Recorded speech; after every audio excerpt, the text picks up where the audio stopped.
একটা ট্র্যাডিশন চালু হয়েছে, এটা তো একদিনে রাতারাতি চেঞ্জ করা যাবে না। আমাদেরকে রেসপন্স টাইম দিতে হবে।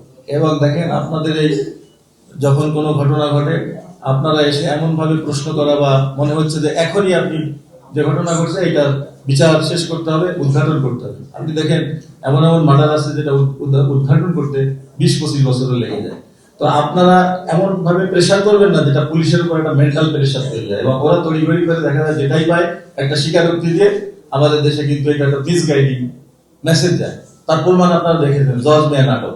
এটা কিন্তু মিডিয়ার প্রেশারের কারণে কিন্তু আমি মনে করি এই জিনিসগুলো তৈরি হয়েছে। আরো অনেক আছে, যাই হোক, এগুলো এখন যাতে না হয় আপনারা আমাদেরকে রেসপন্স টাইম দিবেন। আপনারা দেখেন, আমি আসার পরে যতগুলো ঘটনা ঘটছে, এই যে গণরেপ বলেন, যেটাই বলেন, এগুলা কিন্তু প্রত্যেকটা ঘটনা আমরা আইডেন্টিফাই করতে সমর্থ হয়েছি। সুতরাং আপনারা সহযোগিতা করবেন। আপনাদের কাছে পুলিশের থেকে অনেক সময় অনেক তথ্য থাকে, আপনারা আমাদেরকে তথ্য দিতে হবে। পোশাক, এটা আমি যতদূর জানি আমাদের সরকার সঠিক সিদ্ধান্ত নেবেন এবং এটা নিয়ে ওনারা পর্যালোচনা করছেন। আপনারা আমাদের কাছ থেকেই ফাইনাল ব্রিফিংটা পাবেন স্বরাষ্ট্র মন্ত্রণালয় থেকে। চ্যালেঞ্জ আসলে আমাদের দেশে আপনারা দেখেন, পৃথিবীর ভিতরে সব থেকে একটা জনবহুল রাষ্ট্র। চ্যালেঞ্জটা হলো আমাদের ল অ্যাবাইডিং সিটিজেন দিন দিন কমে যাচ্ছে। সবাই রাতারাতি যে কোনো ঘটনা ঘটলে বিচারটা খুব দ্রুত চায়।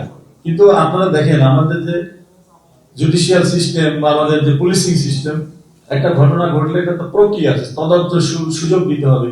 তো এই জন্য আমি একটা প্রপোজাল গভর্নমেন্টকে দিয়েছি যে প্রত্যেকটি থানায়, যেহেতু আমরা খুব শর্ট টাইমের ভিতরে বিচার দেয়, বিশেষ করে টাকা আদায়, জমি সংক্রান্ত সমস্যা, এই সমস্যাগুলো কিন্তু আমরা ইনস্ট্যান্ট থানাতে যদি একটা জুডিশিয়াল ম্যাজিস্ট্রেট বসায় দেওয়া হয়, দেখা যায় আপনি 7 দিনের ভিতরে বিচার পাবেন, আপনার কোর্টে ঘুরতে হতেছে না, পুলিশেরও সময় সেভ হচ্ছে। এই ধরনের কার্যক্রম আমরা সরকারের পরিকল্পনা আছে, ইনশাআল্লাহ এটা আমরা দ্রুত বাস্তবায়ন করতে পারবো। তাহলে দেখবেন আপনার পুলিশের প্রতিও মানুষের যে একটা বিরূপ ধারণা, এটাও কমে যাবে। কারণ কি, অনেক জিনিস আছে আমরা আইনে কভার করে না। আমরা মাঝে মাঝে বিবৃতি দিয়ে বলা হয় যে টাকা আদায় থেকে শুরু করে এগুলা পুলিশের কাছে আসবে না। জমি সংক্রান্ত ল্যান্ড লিটিগেশন যেটা আর কি, সেটা কোর্টে সিদ্ধান্ত নিবে। কিন্তু এগুলা ওখানে যদি একটু ম্যাজিস্ট্রেট থাকে, স্বল্প সময়ের ভিতরে যদি বিচারটা দিয়ে দেয়, তাহলে জনগণ সন্তুষ্ট, আমাদের প্রশাসনিক জটিলতাও কমে যায়। এটা আমার মনে হয় সম্ভব হবে বাংলাদেশে। আপনারা আসলে সমস্যার সমাধানের জন্য সবাই পজিটিভলি এগিয়ে আসতে হবে, বিরূপ ধারণা পোষণ না করে সহযোগিতা করতে হবে। ধন্যবাদ।